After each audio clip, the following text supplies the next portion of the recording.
And we're back. This is Colombia Calling, episode 519, if you can believe it.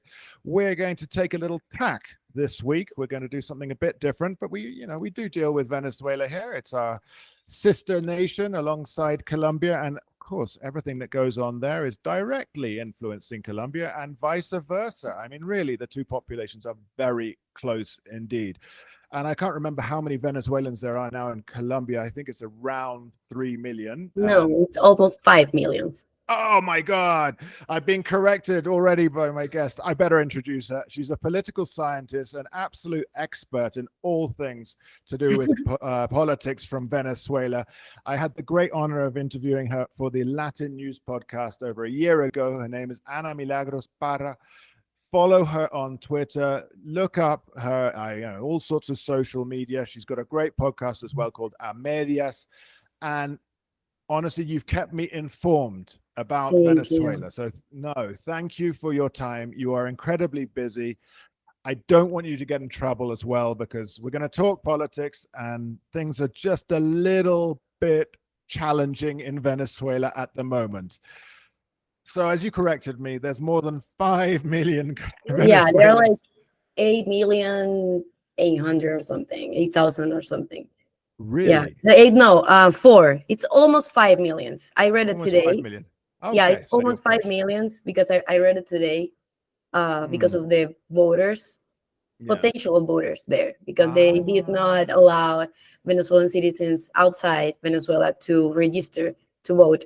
But I didn't say hi to your listeners. So hi, thank you, No. Richard, for having me. I really like talking about Venezuela in English because, first of all, it's not that dangerous for me. I mean, the government usually do not listen to these things, and I like that other audiences are keeping informed about Venezuela and avoid propaganda, because there's a lot of propaganda around the world with the company and the resources of the Maduro's government. So Mm. I'm I ready. think it's a real, I guess I said, it's a pleasure. It's really important to get some more news out there in English. I know that the New York Times and I know the Washington Post cover, and then maybe some press in England once in a while, Yeah, but not enough. yeah, And unfortunately, with the reality in other parts of the world, Venezuela has fallen off the headlines when it yeah, shouldn't. But everything that happens in Venezuela, there is a consequence. I mean, look at, is it the Iranian boats, Russian money, Chinese investment?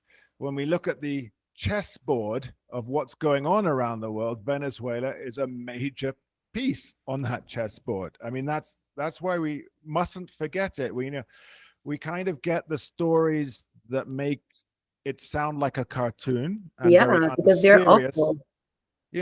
It's stories about Maduro and some, lunatic thing he might have said, or tripping over or something like that. The things that don't go into reasons why we should care. I Yeah, think, and so that's why I've got you here. And I just think I read this morning. I mean, that point you just raised about the government, or let's say the regime of Nicolas Maduro, not allowing overseas Venezuelans overseas to register to vote, is a very underhand and very effective way of minimizing an yeah, opposition vote. Now, let's just go over the basics. We have presidential elections on July the 28th.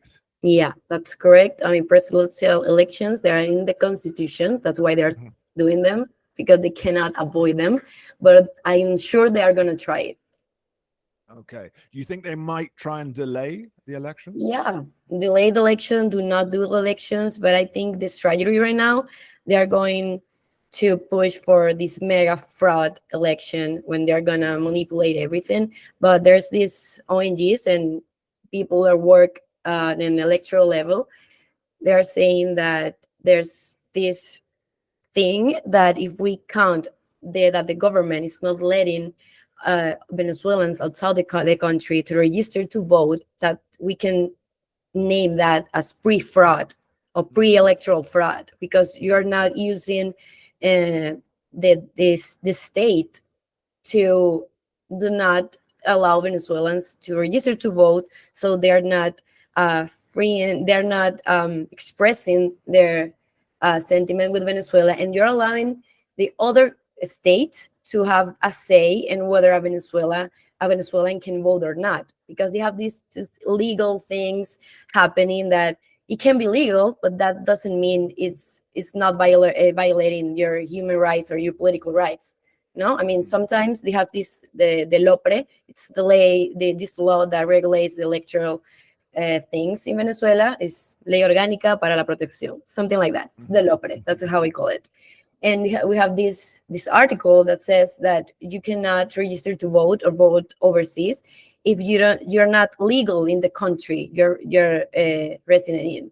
But they just use the very first thing in that law to say to Venezuelans outside their home country, outside Venezuela, they can only have visas. If you don't have a visa and you don't have like a legal thing to say that you live legally in that country, you cannot register to vote. But a lot of people outside of Venezuela, most of them are refugees. There are people that they left Venezuela running from the political and humanitarian context. So a lot of them are not regulated, and a lot of them are with this permission that these countries like Ecuador, Argentina, Colombia, they give to Venezuelans to then be able to work and live in the country, but it's not a visa. No, but you're legally in the country. Venezuela, Colombia has like this TPP, is permission to something like that, and they gave that to 4 million Venezuelans, and they couldn't register to vote. I mean, they weren't able to do it. I mean, there's a lot of institutional things that the CNE, which is the power, the electoral power that has to regulate all the elections, they're doing things with the purpose of not letting another Venezuelans to vote in either. I mean, even here inside the country, they are doing these things to do not promote the elections. They are putting these centers for register to vote in places that are too far away. They're dangerous. People are not going to go. And they say, well, we don't have this system. The system is down, so you cannot come here. Only, I don't know, let me give you a number to know how absurd Venezuelan government is putting these obstacles to do not have a free and fair election. I mean, there's almost 8 million, 7 million Venezuelans outside Venezuela. That's maybe 30% of the population, maybe 20. I don't know. I mean, I'm not good at numbers. I'm a political scientist, but I read it today. 25% of the people that are eligible to vote, they cannot do it right now because the electoral council and their the government, Nicolas Maduro, didn't allow it. I mean, they have only millions of people, only 508 they could register. I mean, they have the registration and they can vote outside the country. Only 500, and we have millions of people outside, and only like 6,000 of people, they were able to change the residency so they can vote outside because they were registered inside Venezuela and they have this center inside Venezuela. Only 6,000 of millions of Venezuelans outside the country.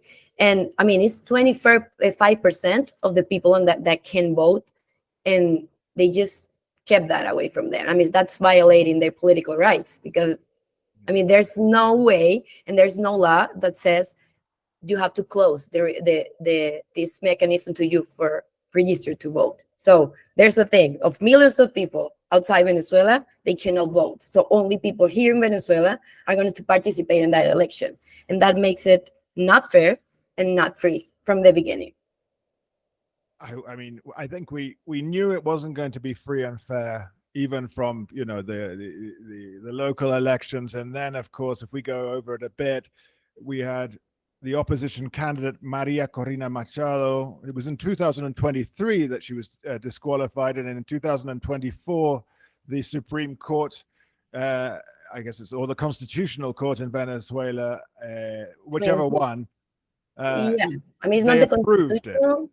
Yeah, Yeah, uh, but yeah. no, no, keep going. Hmm. And then there was Corina Yoris, Hmm. who was widely agreed. She's a philosopher and a professor as well. And then what did they do to get rid of her? I mean, this is, this is one of the stories when you tell them and outside Venezuela and for other people is that that's really crazy. How are you allowing it? And how the people is not the people in the world are not saying anything? But it's absurd. I mean, there are things that are absurd here in Venezuela because they're so bad that we just lost that possibility of being shocked by it. We're just okay, that's the government thing, but that doesn't mean it's good, and that doesn't mean we have to get used to it. So the first thing, the Venezuelan opposition, they made this primaries election to choose their candidate, the opposition candidate for the presidentials. I mean, that was in October 2023. Yeah. You know, you have all these opposition candidates. The government didn't want them to happen. I mean, they didn't want that the primaries happen, but they let it because they thought they weren't not gonna be like really powerful, and that wasn't gonna make something good for the opposition. It's like, okay, let them do it, but you're not gonna do it with the help of the CNN, the Electoral Council. That by law they have to help it. They have to help every electoral event with the opposition. They have to give them information. They have to give them the machines to vote. And they said, no, you cannot do it. They put a lot of obstacles and the laws and things. I mean, they weren't gonna do it. And then the opposition with moving and with agreement with the I don't know the pressure for the people and the I mean they will to vote and to choose someone. I mean, more than 2 million in Venezuela they went to vote for Maria Corina Machado in the primaries that the civil society did. I mean, it wasn't with the help of the government. It wasn't with the resources from the government. It was an election that the people went to vote for a presidential candidate when the government didn't want to allow it. And then Maria Corina Machado won by, I don't know, 98% of the vote. I mean, we chose it. I mean, I said we because I voted there. It was my second vote in Venezuela. So, it was something to be happy about because it's not every day that you get to really have a right to vote in Venezuela. No, I mean, I know I'm laughing, but this is not that that funny. Big But I'm deal. I'm It's a used big to it. deal. And then Maria Corina, she was, I don't know how to say that in English, inhabilitada. I mean, she was blocked for run for office. I mean, it was illegal for her to run for office, but it's not legal. I mean, it's just something that the Supreme Court and the CNN said. I mean, it wasn't the CNN, it was the Supreme Court that said she cannot run for president for, I don't know, she was corrupt or she said something 10 years ago that it wasn't good for us. The thing is that the strategy changed there, but that doesn't mean we didn't vote for an opposition leader. I mean, it's not a candidate. We vote for a leader that she can like create this strategy because people voted for her and just guide us for, I don't know, a transition maybe or something to really regain our our rights back. And then because I think it was a good strategy to the moment where you have to register the candidate in the web page, and for the CNN, for them to be an official candidate for the presidential elections, they did not allow Corina Yoris. Corina Yoris was this old lady, was amazing, that Maria Corina chose to be like her representative for the election. And they didn't allow her. And that day happened a lot of negotiations in the government, in the opposition.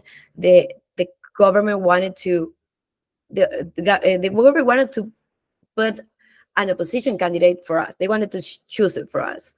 Okay. And they like kind of like negotiations and pressures with the opposition. They wanted one candidate from the opposition because they knew they could control them and control the candidate. Is not, we have these figures inside the opposition that are kind of lame. They're not that firm and what they believe in, but that doesn't mean they're not opposition. They're just a kind of opposition. We are not that happy about it.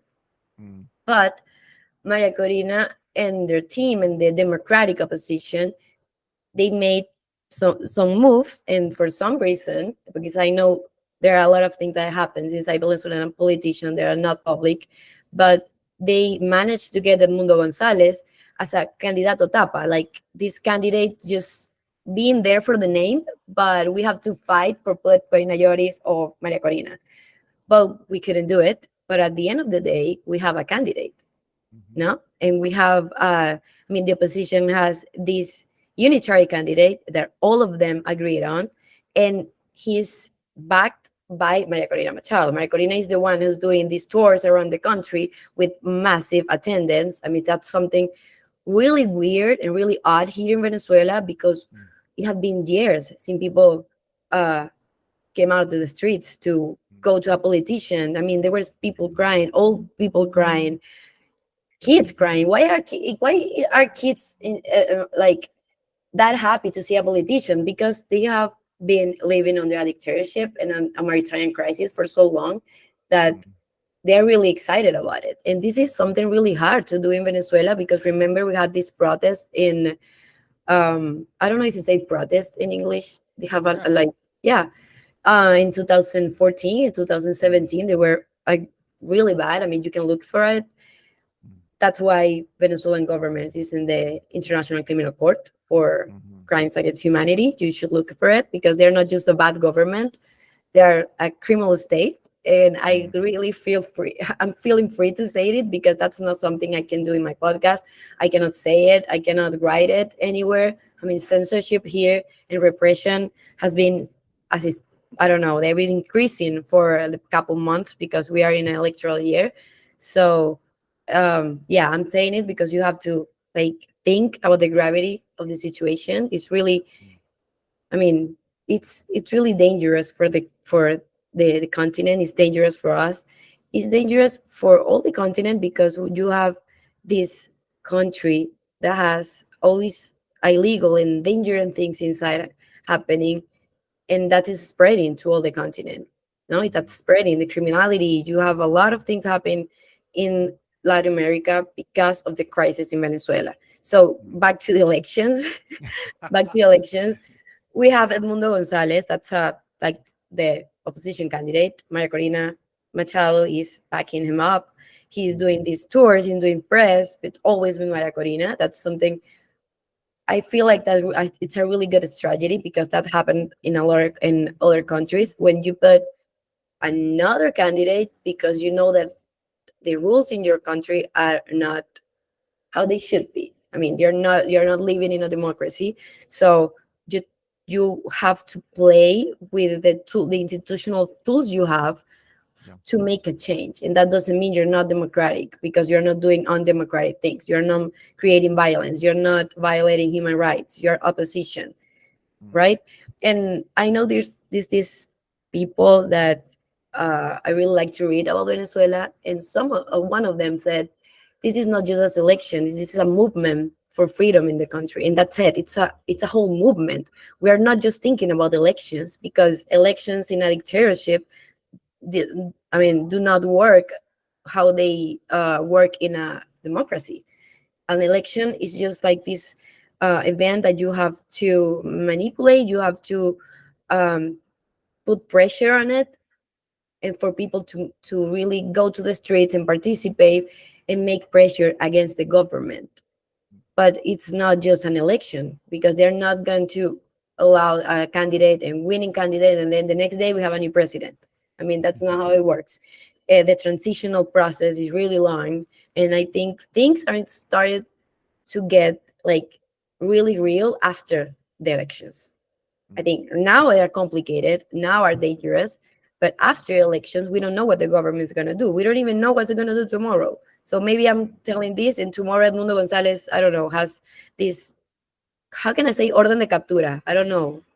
He'll be an arrest warrant. Yeah, an arrest warrant, and then we don't Mm. see him again, and he has to flee the Yeah. country. That's some things that happen here. But the government, they're not that strong as they show off. I mean, Yeah. they're not. I mean, when I said we live in this criminal state, is I not say it just because they are thieves or because they are bad people. That's a description of a type of regime that lives under politician and people that has these political positions inside the government, and then you have this mafia and these groups of illegal groups, to say it, that do business with drugs, with gold, with, I mean, really dark stuff, really dark stuff, and they are all under the government, and you don't know how is the state acting, because none of their actions and public policy are for the people, but instead they're for this special groups they have to keep in line for them to govern. I mean, there's not just a regular government. They have a lot of groups inside, so they have to keep them in line, and that's not easy when you are planning this strategy and you have to keep governing, but at the same time you have to control your government and control everything inside your country to not to not stop being a dictator or stop being in these places, higher places in power. No, so they're not regular people. They're not regular politicians. We have to think about that, and they don't think with that logic. They don't think with democracy, with a democracy logic. I mean, something that it's a really new thing, because they, I don't know, is this narrative that has been going on like in the last 5 years here, 5 days here, is about the Sequibo thing. You know, this the Guayana thing. Yeah, Venezuela for has the these oil. military bases in Mm. the en la frontera at the border of Guyana and Venezuela, and they're doing these military things. They have like movements of troops. They approve laws. They made this election about the Essequibo thing. It's really manipulating the narrative of an external enemy, and I don't think Maduro will go to like a armed conflict or something, but I don't think um it's something we have to dismiss that soon, because they are making movements, they are making institutional movements, they are making laws, they're making electoral events. I mean, the fact that we have like four, I don't know, 4,000 men in the border of Guyana, that's something we have to take a Yeah, look on. yeah. It's there's so much you just said. Yeah. There's so much. Yeah.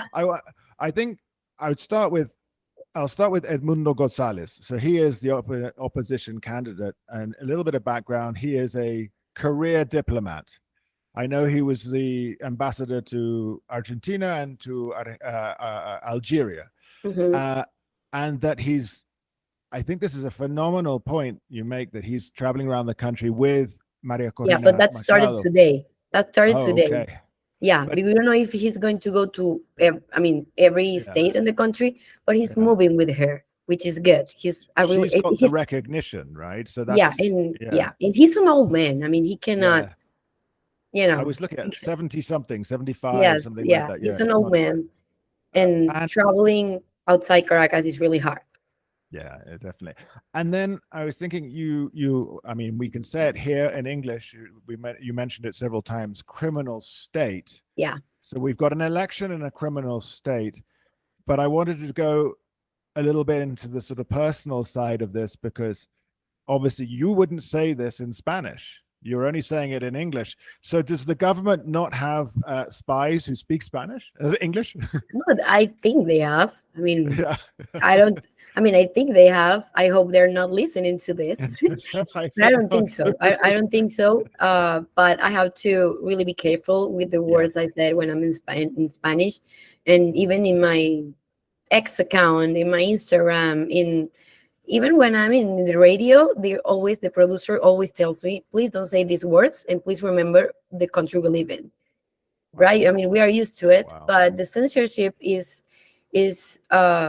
I mean, I'm feeling it more now Mm, because we are in electoral year. That's yeah. that's what I mentioned, and there's a lot of words I cannot say, and I have to cut a lot of my podcast because sometimes I say things that I shouldn't, but not because they're bad, just because they can use that against me. I mean, something that happened that's really personal, but I would like to say it here for people right, for our listeners and your listeners to have context. I mean, I'm someone that I can write for international newspapers. I have my podcast. I mean, I move of all the universities in the country. I mean, most of the states to talk about politics with the young people. So I know that the people are monitoring the opposition. They know about me. And I don't know. Months ago, I was in Merida. That's in the states that are close to Colombia. I mean, they're not close to Colombia. They're like down in Zulia and Táchira, but es andino. It's a place where it's cold, should be cold. And we went there, and I remember Diosdado Cabello, which is the vice president of the PSUV. I mean, he's a really high-ranking officer in the government. He has this program it's called Masodando.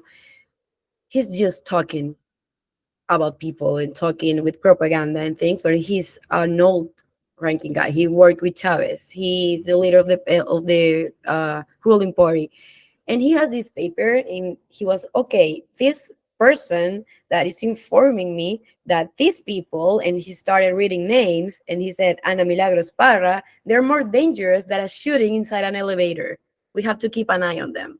And I was like, okay, I was really scared, and I spent like 2 months without saying anything, and I was even scared to record a video for my Instagram, and it was really hard. And there, we know we cannot say a lot of things, so we have to be more creative in how we say it, and how we said, okay, this is a political uh right that was being violated. Because of that, we have to really know how to say it for them not to use it against us, because at the end we have a lot of political prisoners. And this is a lot of thing I wanted to say. um a lot of the work group, I mean, the close group for Karina Machado, I mean, the people she worked really closely, the international officer of her, the communications officer, they all are now in the Argentinian embassy hiding from the government because they were with this political, how can I say, arresto. It was an arrest, a No, they political. did not arrest them. They have the pedido Oh, de they're looking for orden de asylum. captura, orden de Oh yeah, captura, a warrant a for their warrant, yeah, arrest. a Yeah. warrant for them, because and they had to flee to the To the embassy, and they embassy. were one of them. We have a video of her screaming because the intelligence services, they were kidnapping her. So it was a lot of violence against the Maria Corina team and against people that attend their his with people that attend her protests, and with her meetings. And Mm-hmm. we are facing a lot of repression for the government, a lot of censorship. But even that, Mm-hmm.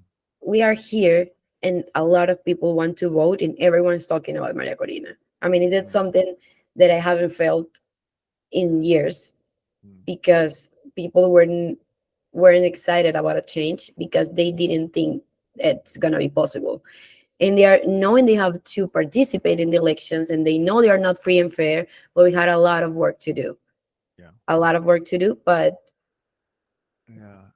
I mean, to be cynical, yeah, I don't think we can say you feel hope, but there is something moving.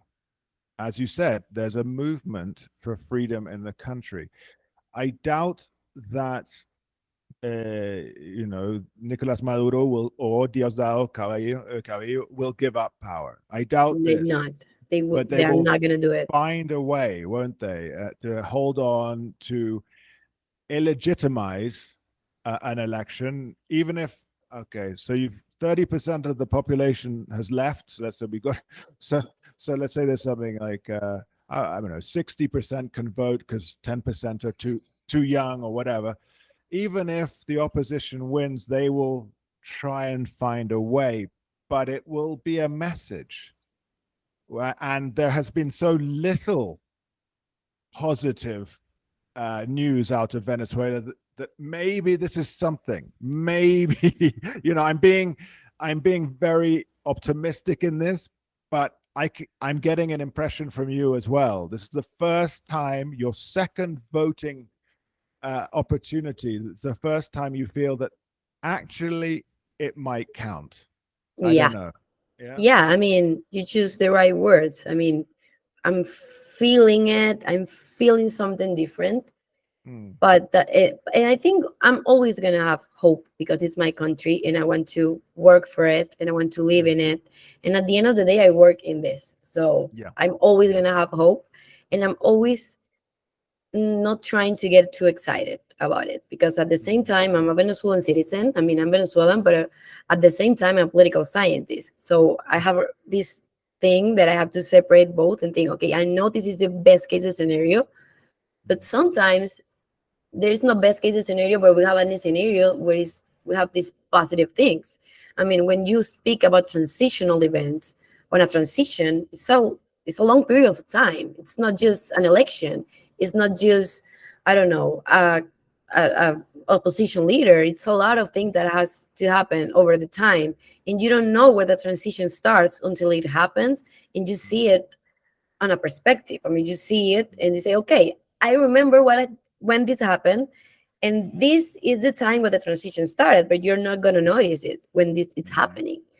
No. So I'm trying to think that, and I'm trying to just point out the good things that the opposition it's achieving, because it's not easy to be opposition in an authoritarian government. I mean, it's mm, not easy, and we don't have free and fair media either. So think about doing a presidential campaign without going to the radio and not have access to TV, and you don't even can go to a national airports. I mean, Maria Corina Machado cannot use a plane inside Venezuela.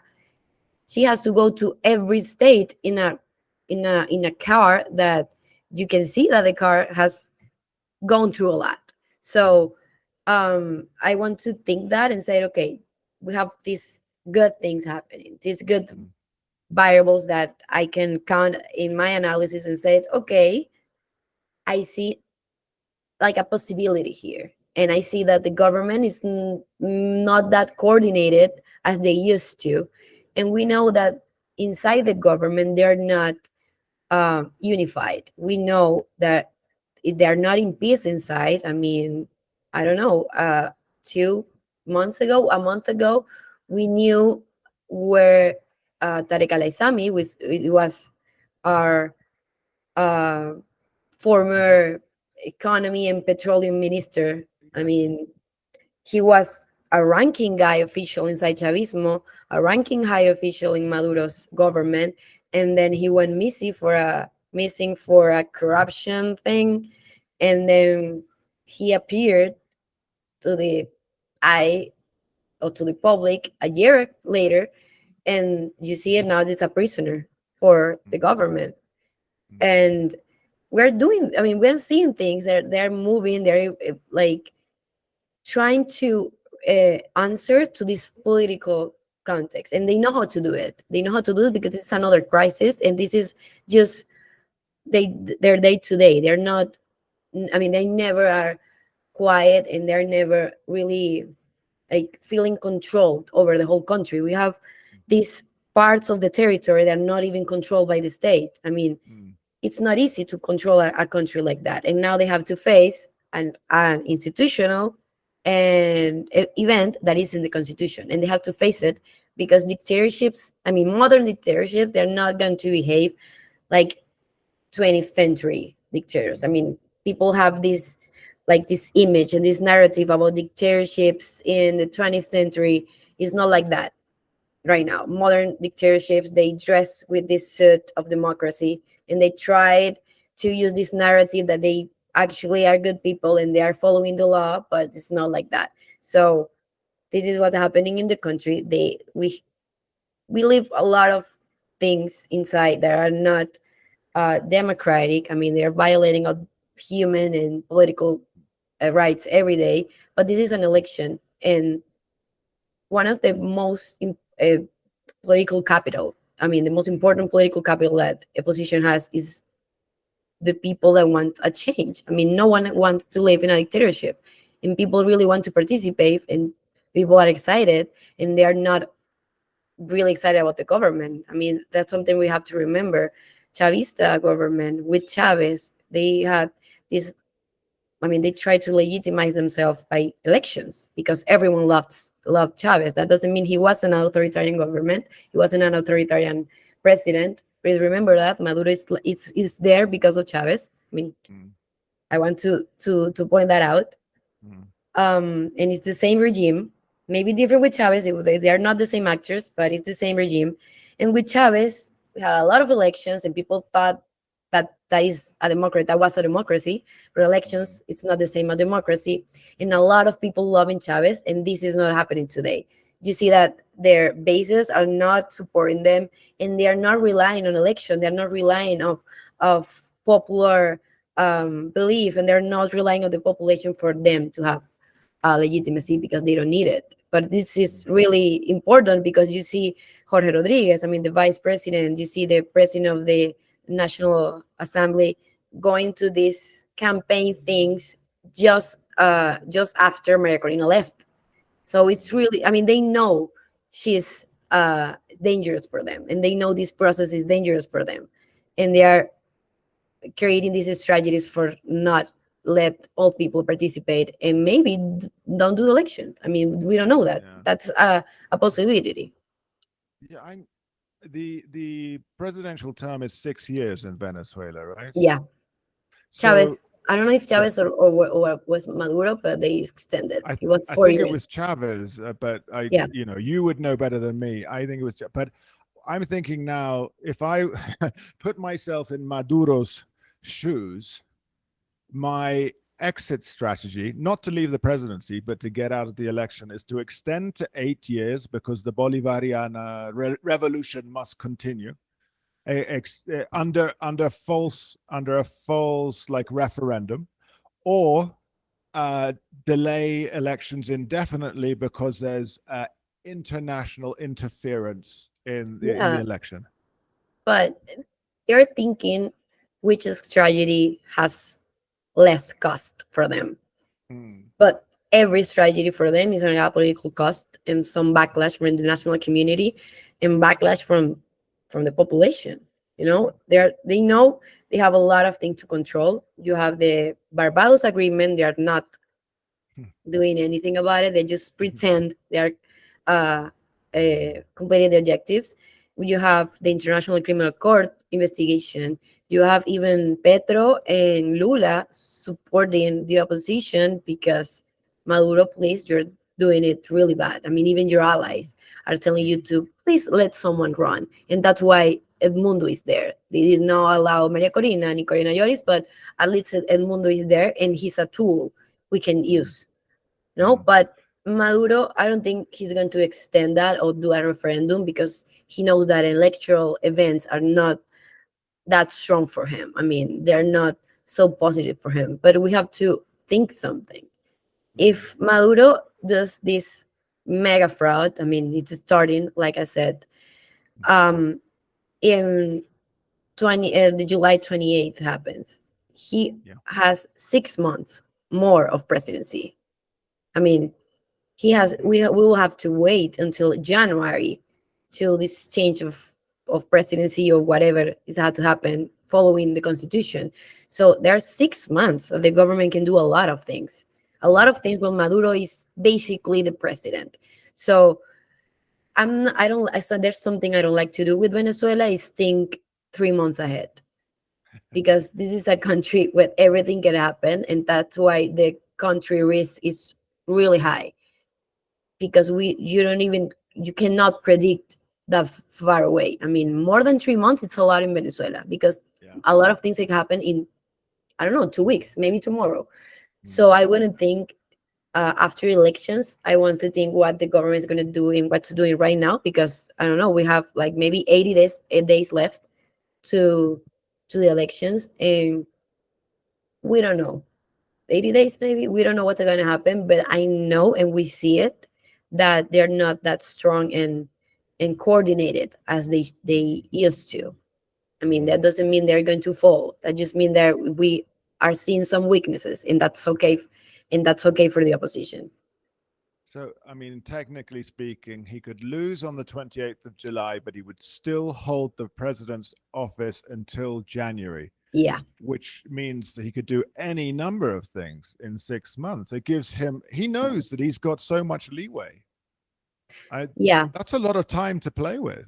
that's a lot of time to play with. It's a lot Yeah. of time um, for everything. I mean, you Yeah. control the state, you control the economy, you control maybe half of the opposition. You have these international allies that are helping you, like Iran, like Russia, like Cuba. But that's not that stable. I mean, that is something that can persist on time. It's always fragile. You have to really be. It's like a house of cards. You know, it's really like that. That's how Yeah. maintaining a criminal state and a dictatorship right now. It's like so.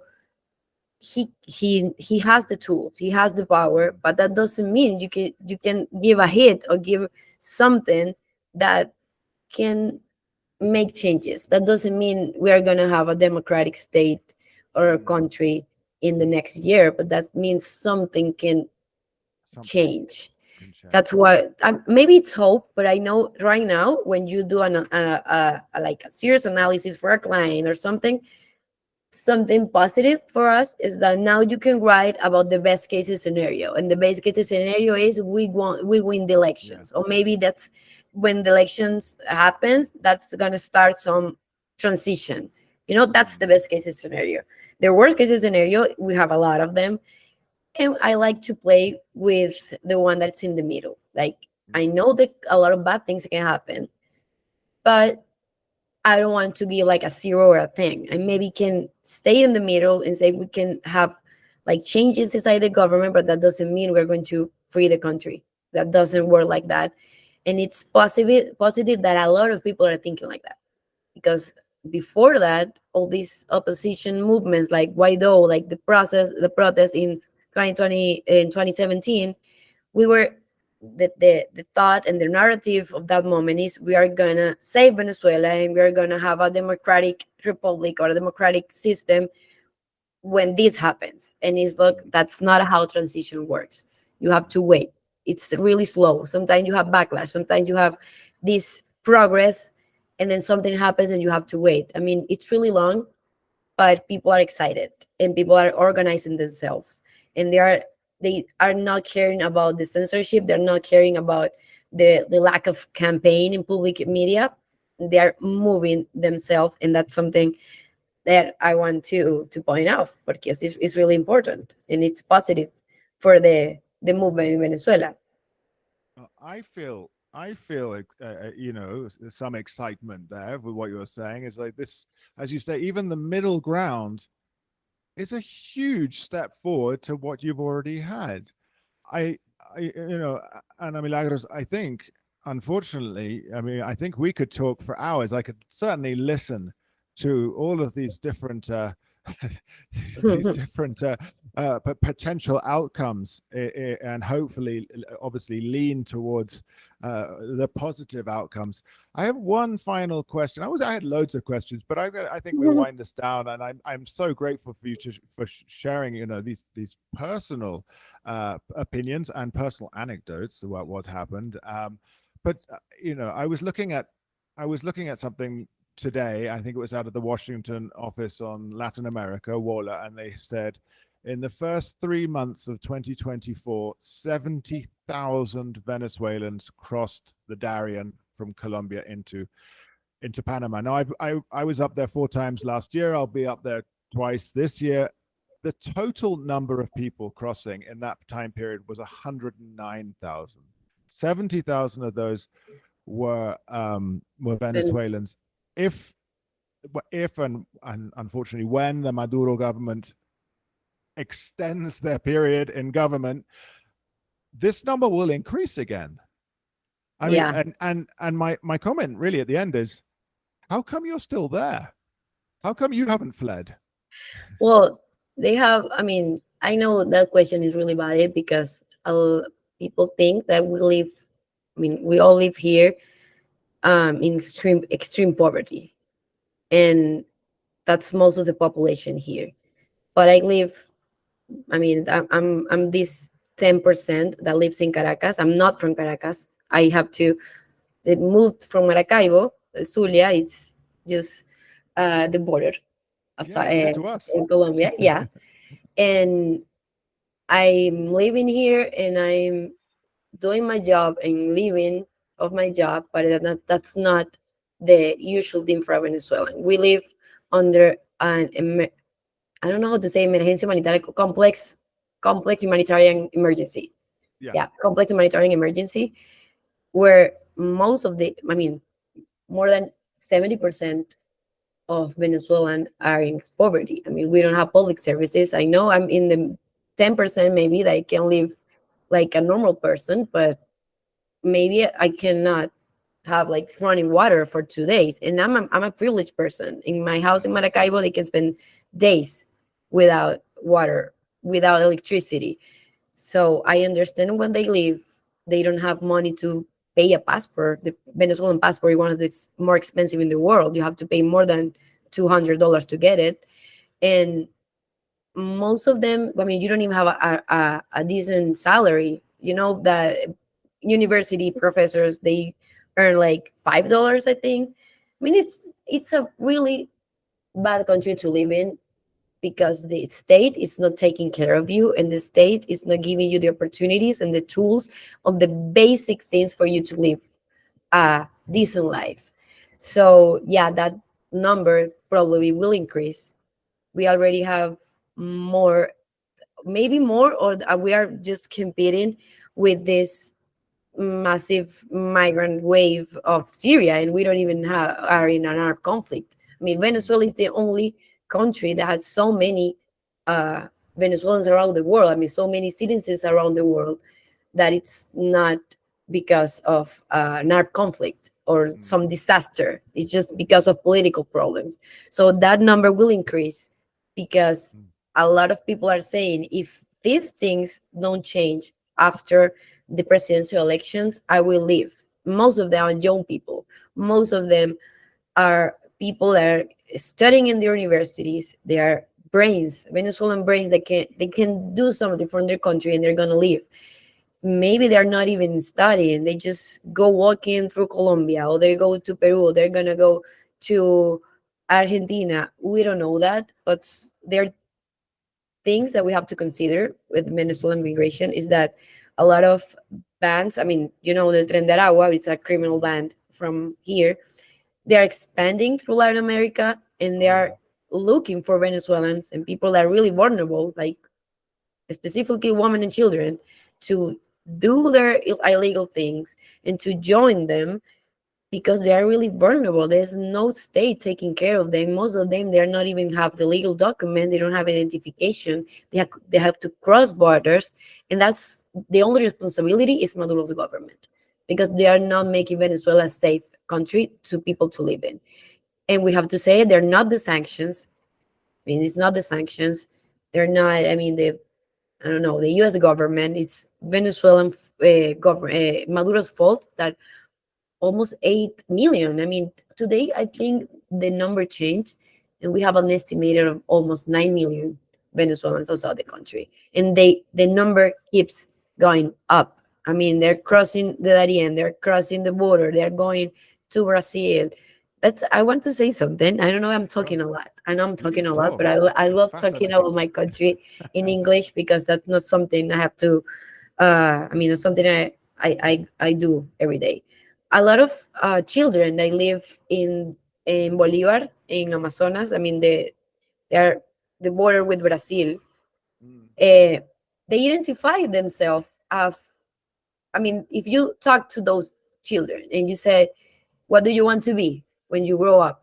They say a cop, but not a Venezuelan cop. They have a name for the mm, Brazilian cops there, and they identify with Brazilian people because they're fleeing their mm, territory and they feel safer in the border. If you go to read about borders, you know that mm. our territories that really, I mean, they're not safe territories and they're No. not so regulated because of the nature of because they're the union of two states. I mean, Mm, so just imagine that most of us that are still here, we have like one foot outside.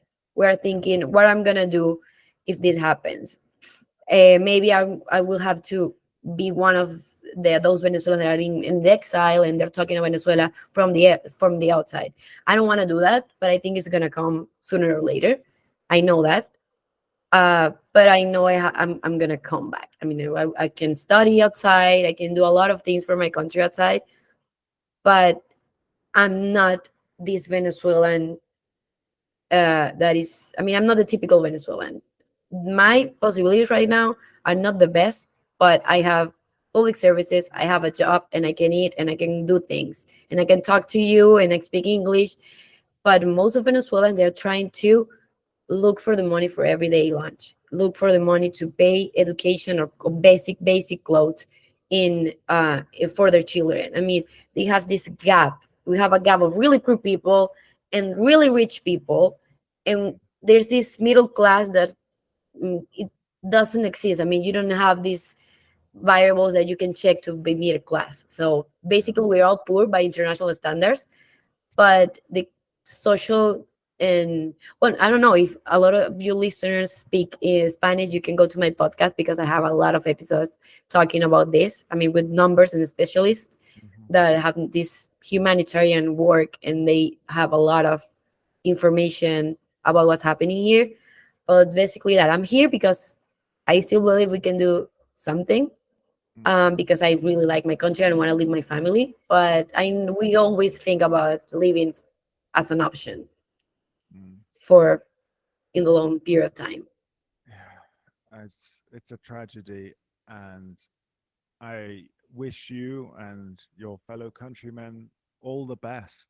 Thank Not you. just for now and the coming months, but hopefully there's a transition. Hopefully things, and obviously Venezuela is better for it that you are there working Yeah. Thank and you. trying to do. Finally, and I know that my listeners will wish it too. Be careful. Really be careful.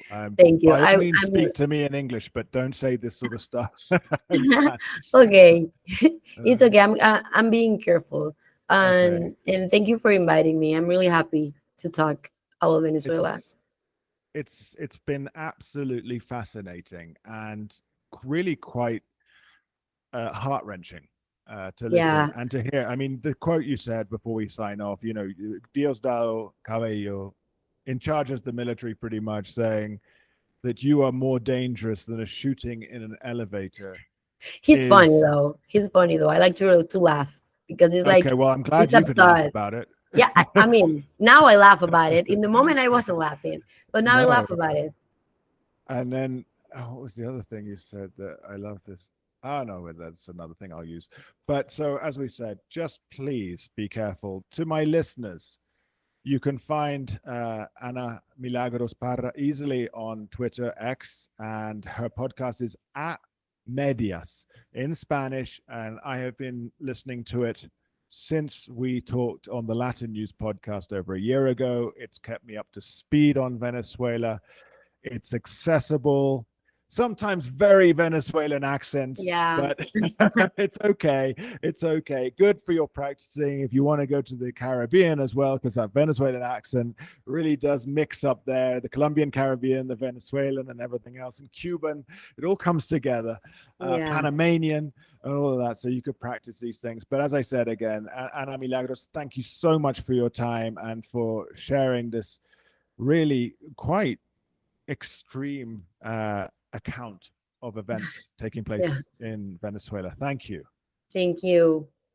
Uh, So I've been Richard McColl here on the Colombia Calling podcast, episode 519. Been talking to Ana Milagros Parra, political scientist, the host of the A Medias podcast. Check out her Twitter as well. Follow her on social media. See what's happening really in Venezuela through her work. Again, of course, we are asking her to look after herself. And if anything happens, get out of the country, please. We'll take a break now. We'll be back next week with more information, things about Colombia, the region, and so on. Now, so thank you for listening and listen to some advertising from our sponsors. Thank you again, and goodbye.